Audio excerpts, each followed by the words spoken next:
Hello everyone, I'm Joy Nuwarin, a teacher from Corazon, President Corazon C. Aquino High School in Baseco Port area, Manila. I've been teaching here for 12 years now, turning 13 years on November 2026. I've been handling grade 9 English classes this school year. Hi, Teacher Joy. Good afternoon. Salamat sa pag-welcome sa amin dito sa school ninyo. Ang dami namin natutunan.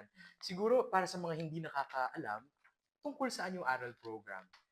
So, sir, the ARAL program po, based on our orientation and trainings on last September 2025, no ARAL program is intended for learners who are struggling no in their reading and reading comprehension. Mm. Ayun. Pag sinabi natin na aral for grade 9 in reading, anong ibig sabihin nun? Opo. So, although they are in grade 9, um, the focus of aral is there are two focuses of aral po, no, aral basic and aral plus. So yung sa basic po part is where learners learn the Tagalog, the basic po of reading from Tagalog language until such time na they reach po the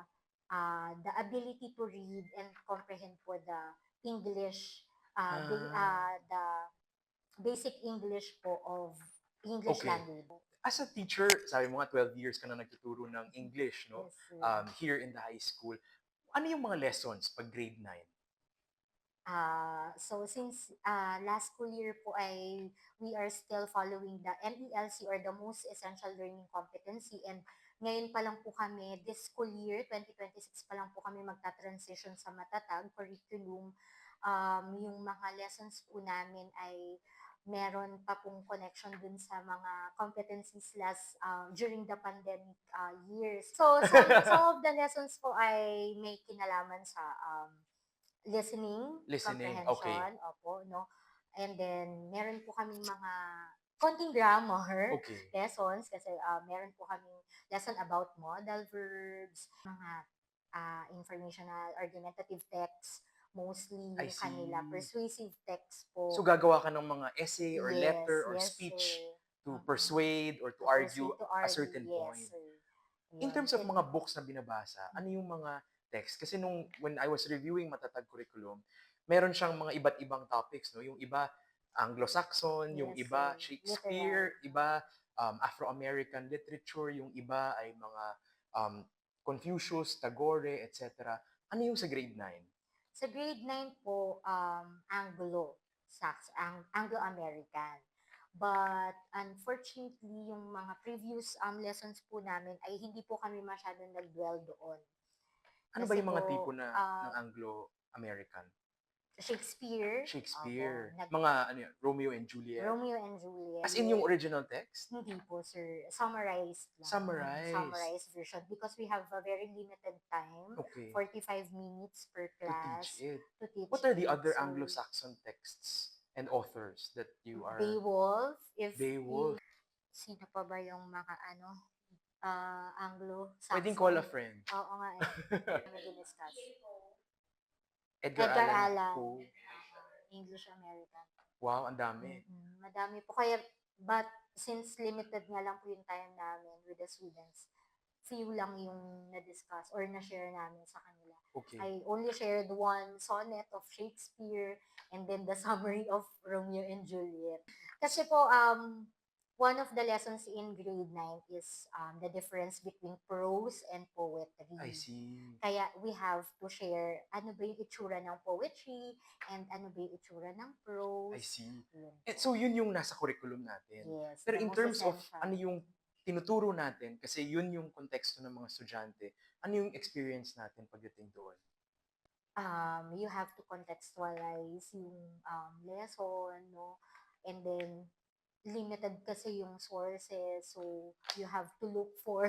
Ano ibig sabihin ng limited yung sources? Actually, the learners don't have their own printed textbook. So we provide for them. Or So you they copy provide. from our slides. Ganun. Tapos, kamusta yung ano nila? yung mga nagpa-participate ng aral program, kung ang grade 9, Edgar Allan Poe, Shakespeare, ano yung struggles nila or what are they frustrated or struggling to learn So or to since do for opo that grade no, level? since they were included in the since they were included in the ARAL program, ibig sabihin po nun, they're struggling. They cannot comprehend no the what they should comprehend at their grade level. So sa ARAL program po, although walang ganon, specifically doon sa workbook na binigay and teacher's guide na binigay, um, ang nangyayari po, we have to, parang you have to connect yung lesson mo dun sa aral and yung lesson mo dun sa grade 9. Actually, mahirap po yun. Oo nga eh. And very few lang yung pwede mong i-connect, very few lessons lang yung pwede mong i-connect dun sa pagpapantig, dun sa pagbuo ng mga salita dun sa regular na Topics. competency Yeah, mo, regular for that class grade mo, for level. that grade Mm-mm. level. Honestly, hindi pa rin po niya kayang sumabay. Si aral student, di pa rin siya makakasabay dun sa normal or regular lessons For that grade level. since basic pa lang yung natututunan niya sa aral. Mm-mm. So, nalileft behind pa rin po siya. Teacher Joy, in your class, ilan ang estudyante? My Regularly? classes ranges from 40 to 48. 48. Ganun po. Mga 40 to 48. Of the Yes. 40 to 48, kadalasan, mga ilan doon yung sana or dapat nasa aral program? Almost half po Almost half. So, opo, mga of the 20 class. to 24 Yes. students. Ngayong summer, ilan sa kanila yung nag-attend? Actually, there are 6 I am expecting kasi they listed their names on during the orientation of the Aral Summer. But only 2 to 3 Attend? arrived. Oh, wow. Opo. In your experience, sa mga nag-a-attend ng aral summer program, ano yung nagpapamotivate sa kanila na mag-attend? Siguro po yung help ng parent kasi I personally communicate with the parent. No, na I inform the parent na nandito po yung anak nyo, nag-attend po siya ng aral, or nasan po yung anak nyo, anong oras na po, wala pa po Mm-mm, siya, mm-mm, ganyan. mm-mm. Question, Teacher Joy, kasi grade 9 na ito. Yes, sir. Meaning to say, from kinder all the way to grade 8, nandito na sila sa Mm. sistema natin. Pumapasok naman, hopefully, Yes. sila. Bakit kaya hirap pa rin sila sa mga lessons or competencies na ito na dapat natutunan na nila noong mga nakaraang taon? Same sentiments, sir, no? Hmm. We don't want to blame no the lower level na dumaan o pinagdaanan nila. Pero siguro isa sa mga reason is the class size. Opo. Ang laki po kasi ng effect ng sobrang dami nyo sa loob ng isang classroom and there's only one teacher assisting you. Yeah. One is Yung to DepEd ratio 60. natin for high school is ano? 1:2? Ang Sa policy? sabi po ay 40. 40. Kasi sa first class section, as in, ano po yun, mono, na 40 lang sila. Homogeneous. Homogeneous, Yeah. Oo. In terms of what? homogeneous. In terms of ability po nila. So nag-grouping kayo by ability? Dun lang po, Sa sa section. first Sa section. first section. Opo. And then the others, And while the umaabot ng others ilan? are hetero na po sila. Hanggang ilan ba yung 20 section? sections po kami 20 sections? for grade 20 each sections? grade level. Yes, sir. We're a large school. So, kanina sa FGD natin, may narinig ako may 1:60 daw. Totoo ba yun? Yes, sir. Sila. Pero Yes, 1:63, grade 1:62, ano yun? What grade level? 7. Grade 7. Bakit And ang then, dami? kasi po, we cater to elementaries here in So, Baseco. from grade 6, pagpasok, madami pa sila. Yes, madami pa sila. Pero Until paano yun? Nagpo-fall grade off 8, sila? transferred out, nag-drop out. So, isa yun. Isa sa mga dahilan kung bakit Yes, umaabot it's sila a- ng grade 9. Nahirap pa din with yes, some of hirap the pa rin topics. silang Kasi magbasa. yung class size, minsan masyadong malaki. Yes po, malaking impact po yung class size. Kasi nga po, madaming distraction around Mm-mm. kapag marami kang kasama inside the classroom and at the same time, ang liit pa ng classroom mo, Yeah. tas mainit. So, Yeah. madami na pong magkakakonekta na factors na nakaka-affect dun sa learning ng bata. And isa po sa mga nakita ko, yung home learning po ng mga bata. malaki din po yung kanilang household, no, yung support ng household dun sa mga bata, sa mga learners po. Kasi some of the struggling learners, kaya sila struggling kasi at the end of the school, at the end of their class, pag uwi nila sa bahay, wala po silang kasama. Kasi nagtatrabaho yung parents nila. So, wala pong tutulong sa kanila, sa kanilang assignment. Kasi learning begins at home, hindi lang po dito sa school. Ganun po, dapat kasi may continuity. Mm, mm. Sige, sabihin natin na dito sa school natuto yung bata na magbasa or magsulat, dapat meron din na nagmo-motivate sa kanya at home. Yung sa pagdating sa ADMs, 'di ba lagi tayong may suspensions. Alternative, yes Sa po. pag-aaral nga ng EDCOM, minsan 30 to 50 days in a school year of only Mm. 180 days, nauubos. May ADMs tayo na minsan nakasalalay sa bata at sa tahanan na 'pag umuwi siya, mag-aaral siya sa bahay. Is this something that you also see as a challenge na nagagawa ng ibang bata kung yung mga magulang nandoon or meron silang mga lolo't lola na talagang nagbabantay or yung mga iba, paano yung mga iba na walang bumabantay, katulad ng Opo, sinabi ninyo? tama po. Ano ang sinasabi ko po sa mga students, if wala po silang elder or adult na tutulong sa kanila, they can ask assistance from their classmates po na Mm. able, Parang no? peer tutoring Yes, groups, peer 'no? tutoring. Punta ka sa bahay ng kaklase mo, Teacher Joy, nabanggit natin kanina yung mga dahilan, 'no? Isa diyan ang, ah, ano yung sinabi? class Class size. size na minsan Opo. umabot ng 62, 63, Yes. 48. Pero high school level, grade Mm-mm. 7, tapos hirap sila kasi talagang sobrang dami. Ikalawa, yung tulong sa bahay or Yes. holding them accountable, motivating them. Kanina napag-usapan din yung absenteeism. Kamusta yung absenteeism sa mga sections na hinahandle mo, Teacher Joy? Pagdating po sa mga next classes ko, dun na po ako nahihirapan. Although, meron po mga siguro 5% of the students, so 5% of the class po yung nagkakaroon ng problem sa absenteeism. In a week po, bari once or twice lang po sila nandun sa klase. Once or twice a week? Opo. So, Meron po, once or twice a week lang pumapasok? exam lang siya papasok. Ano yung ano yung gagawin natin sa kanila? Nag-aaral ba sila? Or mag-a-attend ba sila ng aral program? If the learner naman po, kasi if the learner naman po is struggling talaga, we include them in aral program. Pero Pero lalo din meron siya pong, mag-a-absent din siya doon. Absent ayun nga nga, siya sa regular opo. class, di Yes po, mag-a-absent din ayun siya sa nga po aral. yung isa sa mga concern na nilapit po namin sa focal person namin na, ma'am, absent sa regular class, so absent din po sa aral Mm, program. mm. Pero meron naman po mga students na since family problem po yung Yung reason reason, nila kung oo. bakit hindi sila absent, we do not include them po. And ano naman po, based dun sa mga initial observation and the field review SY na assessment, they can, ano naman po, they can answer, they can comprehend, and So they kahit can once a relate week lang po. sila pumasok, kaya nilang sagutin yung So, assessment. meron po kaming, before the end of each quarter, Yeah. there will be remediation po. Mm. Siguro 2 weeks before the end of the quarter The po. quarter. Kamusta yung fourth issue that I will ask you about is bullying.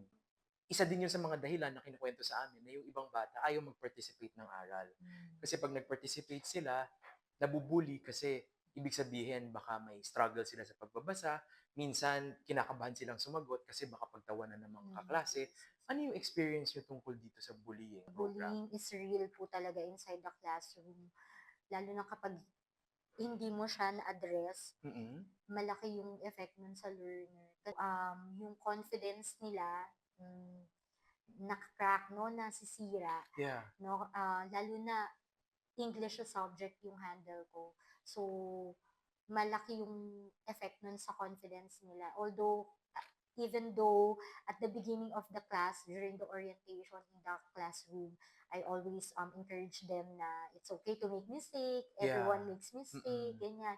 And this is at this our English class is a training ground Mm-mm. for For everyone. for Mm-mm. everyone, and for you to practice your speaking skill in English and all ganyan.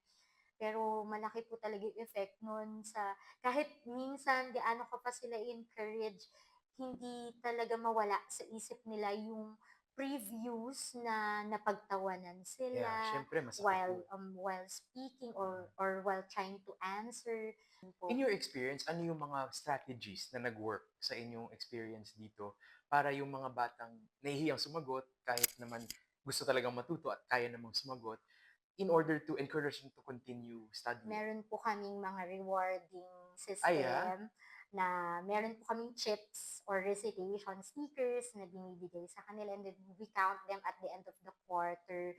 We Mm. give them reward, either in kind or through grades or recitation grades, ganun po. So, and then we ask for the help of the classmates. Mm.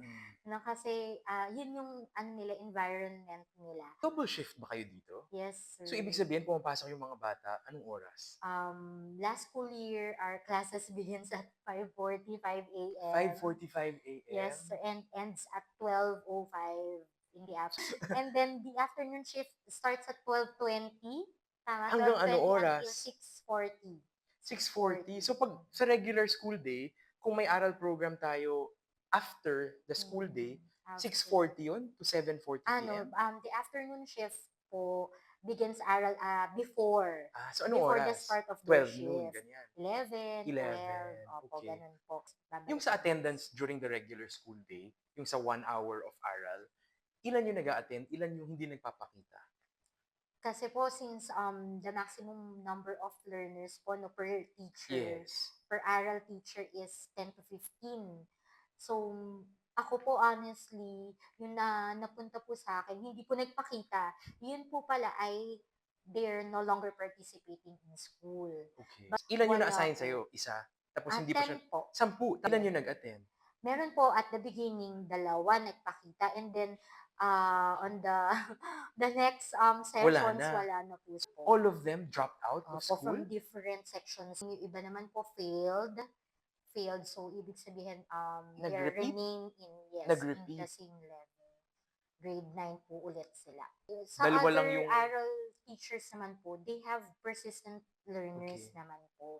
So, meron lang talaga mga tutor. Ngayong summer, ano yung nakukuha ng mga teachers na incentive for using your since time in your this, break opo, to this teach? summer aral program po is will be conducted 20 days, di ba po? Yes, So, yes. 20 days na service credit. Ano ko ba explain to in layman's term? Para siyang Ano ba leave, yung di term? ba? Para siyang Opo, leave in na pwede mong top ipunin. of. Opo.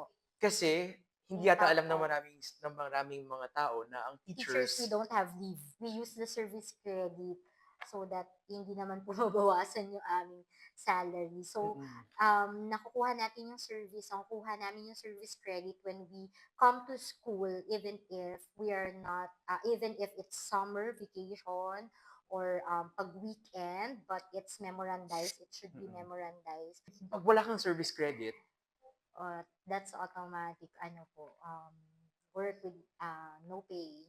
so may kaltas sa sahod. Yes po. Talaga? Kasi po, the reason, dahil wala daw wala daw leave ang teachers because we have Christmas and summer vacation. So, doon na So, po kami ipunin mo- pwede magkasakit. So yung iba nag-opt na mag-ganon. Yes po. they Nabalita in the last weeks about the tutors, no, about engaging tutors.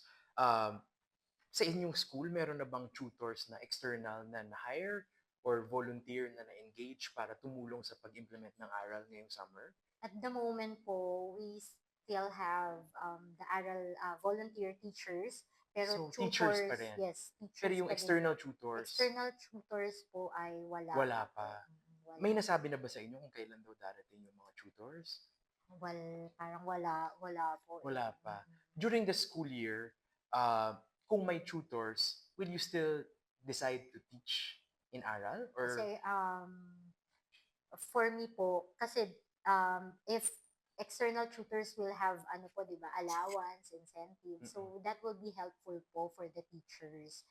No? kung may allowance and Kung incentive may din allowance si at teachers? incentive po, no? Kamusta yung experience nyo ngayong summer in terms of teacher training tsaka materials? Last year pa po the teacher training began, we had teacher training po last September 2025 Wow. for the aral program. Paano yung mga teachers na online. nag-volunteer pero hindi nag-attend or hindi naka-attend nung summer, nung September? Or lahat ba required nung September na mag-attend? All of us po, sa So, department lahat po namin. nakapag-attend sa Yes po, English. sa English Paano yung sa department. iba? Opo. I have no idea Tapos may po. senior high din ngayon, may grade Opo. 11. Nakasama ba sila doon sa... Then sa orientation po, nakasama namin Pero nung sila. September training? Pero nung September, hindi po. Pero yung question ko nga, kung basic yung tinuturo natin sa aral, pero itatawid mo siya to Shakespeare, paano siya tatalon? Mahirap po. Paano kaya siya mangyayari? Mahirap po. Hindi ko pa po alam Kung kung ikaw yung paano. DepEd Secretary or ikaw ang Senate President, um, ano yung in, gagawin mong policy para magawa natin yung talon? it's a hard Anong question. suggestions? Ma-focus yung learner doon sa pinaka-basic na dapat niyang matutunan, which is the reading and writing. I mean, ano pa yung silbi ng competency if the learner cannot comprehend it, di ba? Oo. Sir, so parang, yun yung yun yung pinaka dapat pagtuunan niya ng pansin. If you can understand what you are reading, kahit anong subject, maapektuhan di ba? The Matututunan mo. math, the science, MAPE, Pati English GMRC. yun, GMRC, no? Yeah, lahat. And kaya parang gusto ko, if ako po yung tatanungin, no, the learner, hindi siya nasa regular class. Nasa aral class lang siya. Anong gagawin natin dun sa, kunyari may section ka nga na 40 students, kung 20 nasa aral class, ano mangyayari dun sa nasa 20 pang natitira? Mako-combine po sila sa iba. Sa iba? Opo. So parang isi-section, i-group sila by Yes, their by their ability. po. Yung materials, kamusta yung materials So, na nabigay sa inyo? aral material po. Ito, Opo. I think we have the learner's workbook ng Aral Honestly. Reading Plus ng Key Stage 3. Opo. Kamusta? Pero hindi ko po namin yun ginamit kasi the learners na po are having difficulty. At the beginning po of the summer aral, we only printed our own material. So, meron pong soft copy provided and we print our own materials to be distributed to the students. Okay. Ayun po. And then Nagagamit naman, useful naman. Yes, sir. Although meron pong mga typo, mga errors kaming nakita doon na may mga inconsistency sa instruction and then sa activity, inconsistency sa error pagdating sa mga instruction and then the activity is different from the instruction. Error sa spelling, medyo vague na story. Katulad kanina, yung kwento ni nanay na nagwalis and then kumaway siya, wala palang tao. So nagtaka po kaming dalawa nung walang kinawayan si nanay, wala palang tao. So yun po yung mga Okay. na-observe So namin dun sa may way pa to materials. improve. Yes, sir. Okay. Madami pa. Okay. In terms of kasi we see naman the hard work of our teachers, especially you na nag-volunteer kayo kahit na hindi pa ganun kasigurado ano ba yung suporta or incentives na matatanggap ng mga teachers. Kung meron kayong suggestions on paano ba talaga pwedeng tulungan yung mga teachers sa pag-implement ng aral program, ano kaya yun? Siguro po yung maging true to the word po yung mga natin, no, policy maker natin. Kapag sinabi nila they're going to hire tutors, gawin po talaga nila.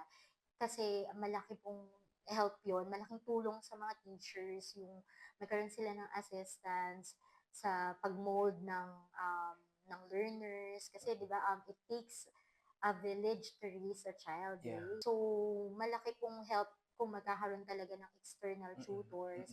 Kasi the regular subject, the regular classes itself is, mabigat na po talaga siya. Kahit sabihin mong 5 classes lang yan, but i-times mo po yun sa 50 heads. Totoo.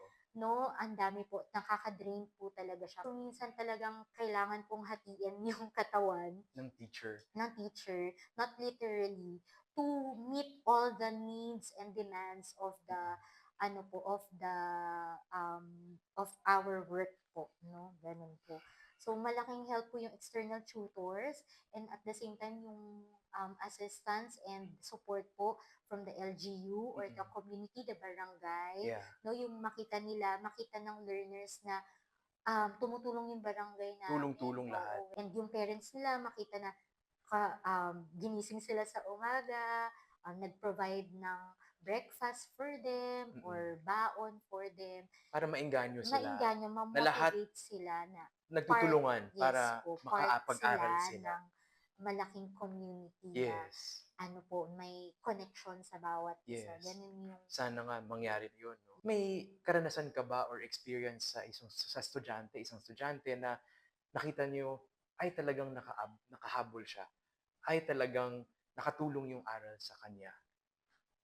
sa case ko po, dahil nga hindi ako minute nung mga aral students ko, pero in some ano po, grade levels, they confess and they share naman po yung mga positive effects ng aral. Kaya Parang pala niya, maintindihan oo. itong Kasi iba din yung may binaga sa tutok ng kwento. teacher, eh, 'no? Opo, Kasi yun. 'pag maraming estudyante nga minsan hindi mo kayang bigyan ng devoted attention, yung medyo may iba palang additional needs for support. Sa grade 7.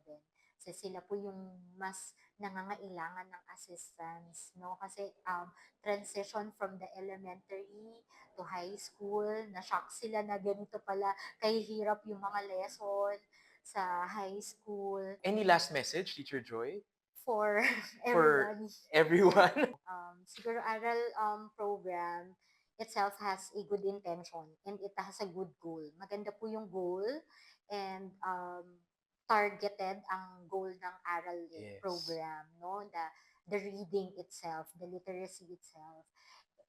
Structured siya, pero meron pa, madami pa pong pwedeng i-enhance. So when it comes to the workbook, to the content of aral, no, siguro the policymaker of aral is maganda kung talagang mag-engage sila sa mga sa school itself kung paano po nangyayari yung aral program para mas makita pa po nila yung deeper level nito at kung paano pa po mas makakatulong yung aral program sa mga struggling learners para little by little ay maubos o ma-close na po yung gap natin na Yes. sinasabi that the learners are 3 to 4 years behind of their grade level. No? So, sana po ay magtuloy-tuloy yung aral and kung meron man po silang mga nakikita pang loophole sa aral ay mas ma-improve instead of changing Again. the program, no? Kundi ay improve yung I-improve, loopholes. So yung opo. mga fallback, yung mga loopholes instead of changing the program itself. Kasi maganda na po siya, Mm. no? Yun lang po. And then sana matupad yung mga external tutors and mas magkaroon ng mas malinaw na collaboration if magkakaroon ng external tutors, ano yung collaboration ni external tutor sa Teacher, teacher, oo, ng sa bata, sa advisor. advisor, sa parent, sa school itself, and sa community. Parang ganun po yung ano. Okay. Maraming salamat, Teacher Yes Joy, for po, the sir. Thank interview you and po also so for much. sharing your experience and also your hard work with Aral and for the last 12 years in this school. Maraming Yes salamat. po, sir. Thank you. Thank you po, sir Carl. More power sa inyo. More power po for the And sa lahat ng EDSA. teachers din dito.